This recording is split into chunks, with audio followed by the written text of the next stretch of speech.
I mean, while we may talk about the glory of the film industry, and I don't think anyone's taking away from that, the fact is that some of the issues were first raised by Kangana much earlier when she talked about nepotism on her Coffee with Karan, the belief that she has that after that the movie mafia actually isolated her, didn't give her any movies. And these are the issues which came up as well in the death of Sushant Singh Rajput, that was he left out of camps, were people actually targeting him? Aren't these real issues that need to be discussed? You may not agree with the messenger, in this case Kangana, but these are real issues that need to be discussed. You've seen it in your career as well, camps in Bollywood.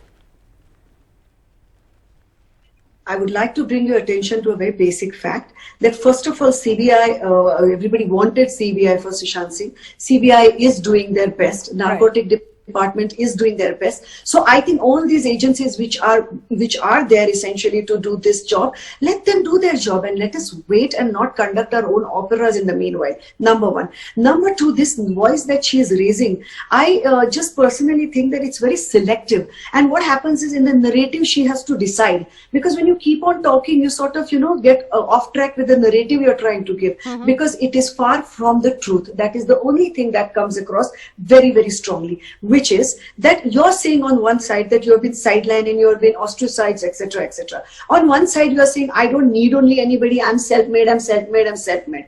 On one side, you are saying that women are, I have brought in feminism in whatever, etc. On one side, you are busy playing the woman card and saying that because I'm a woman, I'm attacked, I'm this. So I think, she needs to first of all decide as to whether she wants to just play this victim card and keep on saying, and no, like I said, all these things do exist in their own ways. Let me remind you that I come from an extremely middle class Marathi background. My mother doesn't know M of makeup. They don't have anything to do with films. I suffered a lot of nepotism, but I chose never to speak about it and concentrate on my good work and let my work speak for itself. In the whole process, I have suffered a lot. I have not earned any, I will tell you some of my remarkable, performances. I was never even nominated for some of them.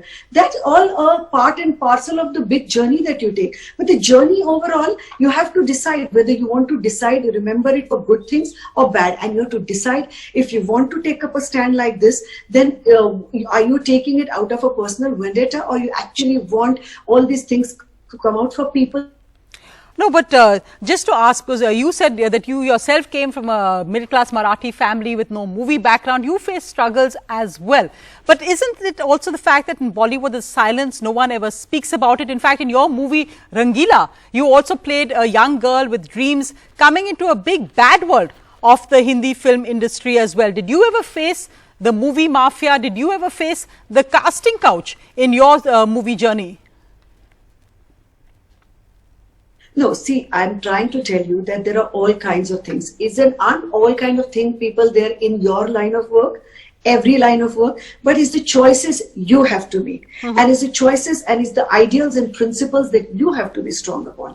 And in that, yes, if you are suffering, then you will kind of take the brunt of it and suffer for it. Like I said, that in the 90s, the press was like a mafia because there was no social media. So the stars were made and literally they were shattered by the media at that time. So I also suffered a lot because I refused to budge in and give in to these people. But I also met some extremely nice people. They were extremely generous with their, with their praises for me, with everything, and their support for me, etc. So one has to decide what is one looking at. And I have no problems about raising issues and, pointing out things which are wrong so that if we can correct them, that's great. But I don't think you can, you are playing victim card on one side. You're also victimizing people for, doing their own things and having their own whatever. You do your own thing now. You follow your work, do some marvelous great work. And my point in all of this one here is the beauty is that we have crossed the 5 million mark of COVID patients. Out of that, the last million were in last 11 days. I think it is terribly shocking. What is happening on Indo-China border is terribly disturbing. What is happening to our GDP, economy, unemployment is terrible. What is happening with the farmers coming out on the road and protesting, being beaten up is horrible.